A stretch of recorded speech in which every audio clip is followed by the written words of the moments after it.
अस्सलाम वालेकुम फ्रेंड्स, उम्मीद करते हैं आप सब खैरियत से होंगे, हैप्पी होंगे, बढ़िया होंगे, खुश होंगे, बाद होंगे, शाद होंगे और बढ़िया होंगे, एंजॉय कर रहे हैं अपनी लाइफ को। तो आज हम जिस वीडियो पे रिएक्ट करेंगे वो आपको बताते हैं। उससे पहले मैं आपको बताना चाहता हूँ, ये हैं जे भाई डॉन। अस्सलाम वालेकुम। आज इन्होंने अच्छी सी उर्दू सीख के आए हैं, आज आपसे उर्दू में बात करेंगे। और ये हैं भट्टी भाई और मैं हूं हाफिज भाई। और आज हम जिस वीडियो पे रिएक्ट कर रहे हैं, वीडियो बड़ी इंटरेस्टिंग, अमेजिंग और शानदार वीडियो है। उसमें हमें पता चलेगा जी इंडिया की जो पैरा SF कमांडोज और चाइना की जो है स्पेशल फोर्सेस, उनके माबैन कंपैरिजन है, उनके दरमियान के कौन सी ज़्यादा पावरफुल है। तो उस पर ये वीडियो है, वीडियो आपने ज़रूर एंड तक देखनी है, आपको मज़ा आएगा। तो चलें वीडियो की तरफ जाते हैं। उससे पहले थोड़ी सी बात सुना। वीडियो की तरफ जाने से पहले आप हमारे चैनल को, जिसका नाम है Pakistan genius selection YouTube channel, इस चैनल को लाइक करें, सब्सक्राइब करें और अपने दोस्तों के साथ शेयर करें और वीडियो एंड तक देखा करें और एंड वाला रिएक्शन मिस मत करें, वो बड़ा मज़ेदार होता है, इंजॉय वाला होता है। तो जी पति भाई चलो आओ वीडियो। ये तो क्या कि फिर की तरह सब्सक्राइब कीजिए डिफेंस स्क्वाड चैनल को और बेल आइकन को दबाइए लेटेस्ट डिफेंस वीडियोस सबसे पहले देखने के लिए। हेलो डिफेंस लवर्स, स्वागत है आपका डिफेंस ज्ञान सीरीज के फ्रेश एपिसोड में। आज के एपिसोड में हम बात करेंगे चाइना की स्पेशल फोर्सेस के बारे में और साथ ही ये भी जानेंगे कि भारत की स्पेशल फोर्सेस और खास करके भारत की पैरा स्पेशल फोर्सेस के सामने चाइना की फोर्सेस कहां पर टिकती है। So without wasting any time, let's begin.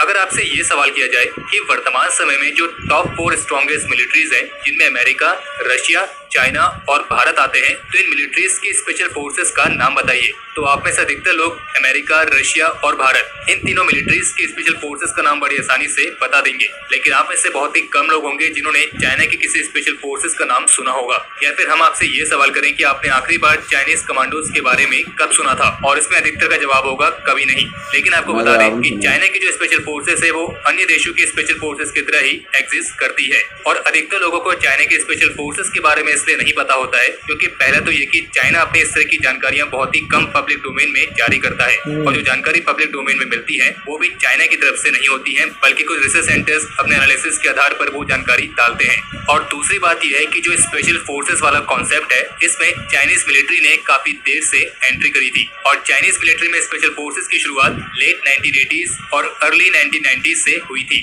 और जबकि इसके कंपेयर में जो भारत की पैरा स्पेशल फोर्सेस है, उनकी शुरुआत तो वर्ल्ड वॉर 2 से ही हो गई थी। चाइनीज मिलिट्री की जो स्पेशल फोर्सेस है, उनके जो स्ट्रक्चर है वो काफी अलग है। ये forces people's liberation army special operation forces के नाम से जानी जाती हैं, और इसके अंदर airborne brigade, amphibious landing operations और नेवी के लिए रैपिड रिएक्शन फोर्स शामिल है। और चाइना की पीपल्स लिबरेशन आर्मी की सारी स्पेशल फोर्सेस स्पेशल ब्रिगेड्स पर आधारित है, और इनकी हर एक ब्रिगेड का साइज एक रेजिमेंट के ही बराबर होता है, जिसमें करीब 1000 के आसपास ट्रूप्स अलग अलग 3 बटालियंस में डिवाइड होते हैं। यानी कि ये तीनों ही स्पेशल बटालियंस होती हैं। और वॉर टाइम के दौरान अलग अलग टास्क के लिए हर एक स्पेशल बटालियन में पर्सनल्स की जो संख्या होती है वो अलग अलग होती है। जैसे कि अगर कोई स्पेशल रिकॉनेसेंस मिशन है तो इसमें जो ट्रूप्स की संख्या होगी वो 2 से 4 तक होगी। और चाइनीज आर्मी में टोटल 7 स्पेशल ऑपरेशंस बटालियंस हैं, जो कि चाइना के साथ अलग अलग मिलिट्री रीजन्स को बिलोंग करती हैं, और ये battalions directly military region leaders की कमांड में आती है।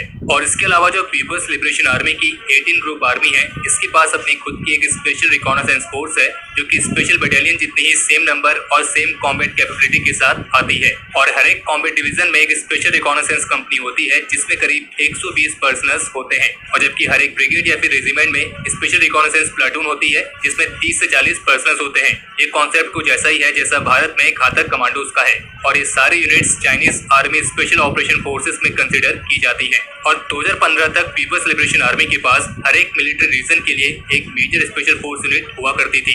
लेकिन 2015 में चाइनीज मिलिट्री ने अपने स्पेशल फोर्सेस में कुछ सुधार किए, और इसी के तहत 5 बैटल को 7 अलग अलग मिलिट्री रीजन्स में डिवाइड किया गया, और वहाँ पे पर्टिकुलर रीजन के लिए स्पेशल फोर्सेस डिप्लॉय की गई। और 2015 में चाइनीज मिलिट्री ने अपने स्पेशल फोर्सेस में जो ये फेरबदल की थी, इसके बारे में 2019 तक भी किसी को जानकारी नहीं थी। और फिर बाद में आई जानकारी के मुताबिक जो ये अलग अलग मिलिट्री रीजन्स हैं, उनमें कुछ इस प्रकार है। पहला है बेसिक मिलिट्री रीजन, जहाँ पे रिकॉनेसेंस और असॉल्ट ट्रूप्स को तैनात किया गया है। दूसरा है नानजिंग मिलिट्री रीजन, जहाँ पे फ्लाइंग ड्रैगन नाम की स्पेशल फोर्स तैनात की गई है। तीसरा है ग्वांगझोउ मिलिट्री रीजन, जहाँ पे साउथ चाइना स्वॉर्ड नाम की स्पेशल फोर्सेस तैनात है। चौथा है जिनान मिलिट्री रीजन और यहाँ पर है ब्लैक बिली और ईगल स्पेशल फोर्सेस। पांचवा है शेंगयांग मिलिट्री रीजन और यहाँ पर है north east tigers special forces. छठा है चेंगडू मिलिट्री रीजन और यहाँ पर है south east eagle special forces और चीता स्पेशल फोर्सेस। और जो सातवीं है वो है स्वॉर्ड स्पेशल फोर्सेस और ये एक ऐसे मिलिट्री रीजन पर तैनात है जिसके बारे में कोई भी जानकारी पब्लिक डोमेन में उपलब्ध नहीं है, यानी कि जहाँ पे स्वॉर्ड स्पेशल फोर्सेस तैनात की गई है उस मिलिट्री एरिया का किसी को नहीं मालूम है। और ये स्वॉर्ड स्पेशल फोर्सेस एक एम्फीबियस सिस्टम है जो कि 2001 में स्थापित की गई थी और बाहरी दुनिया में इसे चाइना के ट्रम्प कार्ड के तौर पर डिस्क्राइब किया जाता है। और 2004 में एक आइलैंड के खिलाफ इस यूनिट ने एक मॉक ऑफेंसिव भी कंडक्ट किया था और इस एक्सरसाइज में इस यूनिट ने इलेक्ट्रॉनिक जैमिंग सिस्टम, गनशिप्स और एयरफोर्सेस की मदद से एक आइलैंड को कैप्चर किया था। यानी कि ये एक ऐसा स्पेशल फोर्स सिस्टम है जो कि हवा, पानी, जमीन तीनों कहीं से भी ऑपरेट किया जा सकता है। बाकी इनके अलावा कुछ और भी special force unit Chinese military में शामिल हैं, जैसे कि लेसिन कमांडो एयरबोर्न फोर्स। लेसिन का मतलब होता है थंडर गॉड। इसके अलावा पीपल्स लिबरेशन आर्मी नेवी की सी ड्रैगन नाम की commando force, mountain eagle commando unit जो कि पीपल्स आर्म्ड पुलिस की एक पुलिस टैक्टिकल यूनिट है और ये सिंगजियांग ऑटोनोमस रीजन में काउंटर टेररिज्म, राइट कंट्रोल और अन्य स्पेशल टास्क में इस्तेमाल की जाती है। और ऐसी एक और यूनिट है स्नो लेपर्ड कमांडो यूनिट जो कि पहले स्नो वुल्फ कमांडो यूनिट के नाम से जानी जाती थी और ये भी एक पुलिस टैक्टिकल यूनिट है।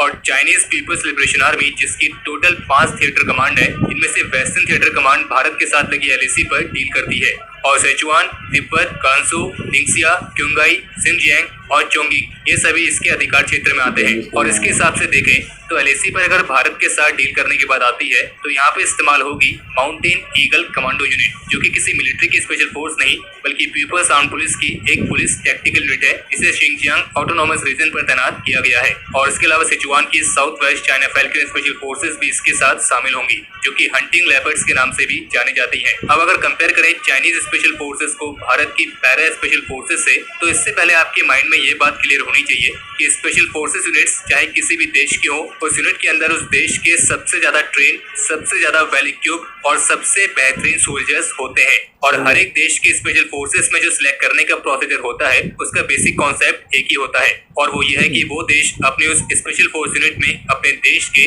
सबसे बेहतरीन से भी बेहतरीन सोल्जर्स को शामिल करना चाहता है। लेकिन फिर भी मान लीजिए अगर मैं कंपेयर कर रहा हूँ दो स्पेशल फोर्सेस के बीच में, तो हम यहाँ पे उन्हें कंपेयर कर सकते हैं उनके एक्सपीरियंस के आधार पर कि उन्होंने कितने ऑपरेशंस को अंजाम दिया है और किस जगह पर दिया है। और अगर इस हिसाब से देखा जाए तो भारत की जो पैरा स्पेशल फोर्सेस है वो न केवल देश बल्कि विदेशों में भी बड़े बड़े ऑपरेशंस को अंजाम दे चुकी है। और वहीं इसके कंपेयर में जो चाइना के स्पेशल फोर्सेस हैं उनके पास भारत की स्पेशल फोर्सेस जितना कॉम्बैट एक्सपीरियंस नहीं है। और जबकि भारत की पैरा स्पेशल फोर्स तो कई बार वॉर गेम्स में यूएस नेवी सील्स और ब्रिटेन की एसएएस जैसी बेहतरीन स्पेशल फोर्सेस को भी मात दे चुकी है।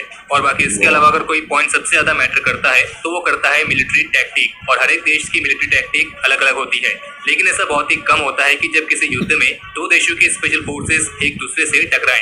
और इसलिए अंत में हम बस यही कहेंगे कि स्पेशल फोर्सेस किसी भी देश की हो, अगर उनके साथ ये स्पेशल वर्ड यूज हो रहा है तो कोई ना कोई एक बहुत बड़ा कारण है जिसके कारण उन्हें स्पेशल कहा जा रहा है। और बाकी आप हमें कमेंट सेक्शन में लिख के बताइए कि अगर आपको भारत के किसी एक स्पेशल फोर्स में जाने का मौका दिया जाता है तो आप कौन से स्पेशल फोर्स को ज्वाइन करना पसंद करोगे। जी जो व्यूवर्स, ये थी वीडियो जिसमें स्पेशल फोर्सेस के बारे में बताया गया था। और इंडिया के लिए, चाइना के लिए स्पेशल फोर्सेस वाकई कमाल होती हैं। जितने भी देश हैं उनके जो स्पेशल फोर्सेस होती हैं ना, वो समझ लें कि मेन जो है निचोड़ होता है सारी फोर्सेस का। इसमें उनके हर तरह की उन्हें ट्रेनिंग दी जाती है, उन्हें समुद्रों में भी उतारा जाता है, उन्हें पहाड़ों पे भी भेजा जाता है, उन्हें आसमान से भी नीचे फेंका जाता है। ट्रेनिंग के दौरान हर चीज़ के लिए उन्हें तैयार किया जाता है। तो ये एक ऐसी फोर्सेस हैं जो हर टाइम के लिए तैयार रहती हैं। तो इन फोर्सेस को स्पेशली जो है इस वजह से ट्रेन किया जाता है और ये बाकमाल फोर्सेस हैं। इनके आगे जो है ना दूसरी फोर्सेस के बारे में बात भी नहीं की जा सकती क्योंकि इनकी ट्रेनिंग बड़ी सख्त होती है। जितनी इनकी ट्रेनिंग होती है ना वो आम बंदा सोच भी नहीं सकता। आम बंदा क्या, ये जो जितने भी मिलिटेंट्स हैं वो भी बामुश्किल ही इसमें सिलेक्ट होते हैं, सर्वाइव कर पाते हैं। ज़्यादातर लोग जो हैं वो छोड़ के अपने यूनिट्स में वापस चले जाते हैं क्योंकि कोई बंदे तो ट्रेनिंग से भाग जाते हैं। ट्रेनिंग से इतनी मुश्किल ट्रेनिंग होती है इनकी कि चाहे वो किस देश की भी हो, स्पेशल फोर्स जिसके साथ स्पेशल लग जाता है ना वो वाकई ही महान फोर्स होती है। तो और ये फोर्स जो बताई उन्होंने दोनों की, तो वो सही कह रहा है भाई कि चाइना की फोर्स है ना वो तो पहले तो बताते नहीं है किसी को कि हमारी कौन कौन सी फोर्स है और कहाँ कहाँ पे तैनात है। ठीक है ना, वो खुफिया रखते हैं सारा कुछ। तो ये वैसे तजर्बे की भी बात है कि स्पेशल फोर्स जोन्स भी होते हैं, उसका तजर्बा ज़्यादा होना चाहिए, इस वजह से वो स्पेशल कहलाई जाती है, क्योंकि उन्होंने ऑपरेशन ही काफ़ी किए होते हैं, ठीक है ना। तो हर तरह के हालात से वो गुजर के आते हैं, अपने आप को अचीव करके, वो अगले हालात अचीव करके ना तो वापस आते हैं। तो ये इंडिया की फोर्सेस, जैसे वो बता रहा था कि उन्होंने बड़े ऑपरेशन किए हैं।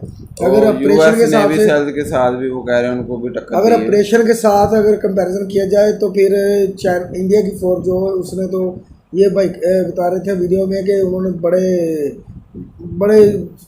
दूसरे बड़े ऑपरेशन किए हैं, कंट्री की आर्मी के साथ मिलकर ऑपरेशन किए हैं। तो अभी तक हमने नहीं सुना कि चाइना ने किसी भी कंट्री के साथ मिलकर ऑपरेशन किया हो। मैंने तो वैसे ये चाइनीज स्पेशल फोर्सेस का नाम ही पहली दफ़ा सुना, इंडियन का तो सुना था कोई पैरा, तो बनी भी अभी है ना, उन्होंने कहा था कि नहीं अब नहीं है भाई। हाँ जी 1980 में कह रहा हूँ। हाँ जी, लेकिन वो इंडियन पैरा से उससे पहले 1982 में बनी है फोर्स जी। तो जैसे कि जेजे भाई ने आपको बताया इनके बारे में, तो एक जेजे भाई ने एक लफ्ज़ यूज़ किया, स्पेशल की डेफिनेशन बताई है। मैं आपको आसान अल्फाज में समझा देता हूँ। हम किसी भी टी स्टॉल पर, किसी भी रेस्टोरेंट पर जाते हैं ना, हम कहते हैं भाई चाय, एक स्पेशल चाय, कप ऑफ टी, तो हम उन्हें कहते हैं भी स्पेशल चाय लेकर आओ। स्पेशल का मतलब ही ये होता है कुछ खास। तो ये जैसे हमें आपके लिए खास, तो देख ले कि जैसे ये अब इंडिया की फोर्स, इंडिया की जो आर्मी है, टोटल आर्मी वो तकरीबन होगी 20 लाख या 30 लाख या 40 लाख। और भाई 24-23 यार मैं बता रहा हूँ 30 लाख 40 लाख जितनी आर्मी होगी, 23-24 में बता रहा हूँ आपको, फिर 40 पे जा रहे हो। चलो जी 25 लाख कर लें, चलो 25 लाख आर्मी में से उसने स्पेशल और अपने फोर्स अगर अलग करनी है ना, तो उसने उन 25 लाख आदमी में से 25 लाख फोर्स में से एक आदमी को चुनना है जो खास होगा, स्पेशल होगा, जो हर तरह के हालात लाख में से बड़ी मुश्किल, फौज में से बड़ी मुश्किल से 1 लाख बंदा निकले। हाँ, और हर तरह के वो हालात पे अपने आप को मैनेज कर सकता है, फिर ही वो जाके स्पेशल फोर्स के काबल होगा वो, उसके मेरिट पे जाएगा। हाँ जी, अदरवाइज कोई नहीं जाता। तो ये बती भाई सही कह रहे थे कि अक्सर तो स्पेशल फोर्स जाने से पहले ही भाग जाते पीछे, इतनी सख्त ट्रेनिंग होती है, हमने ट्रेनिंग देखी है ना। वो कहते हैं कि कच्चा गोश्त खाना पड़ता है, कच्चा बात सुन ले, कच्चा गोश्त नहीं, सांप वगैरह, सांप खाने पड़ते हैं, जंगलों में रहना पड़ता है, कुछ भी नहीं है, जिंदा रहने के लिए क्या करना पड़ता है, ठीक है जी। तो वाकई ही यार बहुत ही मुश्किल, आम आदमी तो सोच भी नहीं सकता। हाँ जी, तो वो जो स्पेशल फोर्स होती है ना, वो अपने देश की हिफाजत के लिए होती है, चाहे वो किसी भी मुल्क की हो। उन्हें इस तरह के टाइम में यूज़ किया जाता है, उनके जो है ना आम रूटीन में उनको जो है तैनात नहीं किया जाता। तो स्पेशल इस तरह का इवेंट हो, जिस तरह जैसे कि अब ये चल रहा है, मामला चल रहे हैं चीन और इंडिया के माबैन, लद्दाख में चल रहे हैं, तो वहाँ पे स्पेशल फोर्स तो नहीं आएगी ना दोनों की अभी, क्योंकि अभी तो दोनों मुल्कों की फोर्स यार ये वो खुद ही हालात कंट्रोल में कर रही ना एक दूसरे के। अभी तो काफी इंडियन फोर्स जो है ना वो आ रही हैं। इस तरह ही मेरा बताने का मकसद ये था, जिस तरह के भी देश व देश में इस तरह के मसले मसाइल आते हैं, स्पेशल फोर्सेस को उनके लिए ट्रेन किया जाता है। कोई भी ऐसी दुर्घटना आए, जैसे कि कोई टेररिस्ट अटैक आ रहा है, कोई फ्लड आ रहा है, कोई इस तरह की को अर्थक्वेक आ रहा है, तो इसके लिए भी जो स्पेशल फोर्सेस के लिए हर तरह की ट्रेनिंग होती है उन्हें, लाइफ सेविंग, इस हर तरह जो है वो लोगों को सेव कर सकते हैं। चलें जी, मिलते हैं अगली वीडियो में। आपका इस बारे में क्या ख्याल है? तो अगर आप भी स्पेशल फोर्स में जाना चाहते हैं, बाकी इस वीडियो में उसने इंडियन जो पैरा सब या स्पेशल फोर्सेज हैं उसके बारे में इतना नहीं बताया। तो मिलते हैं अगली वीडियो में जी। अल्लाह निगहबान।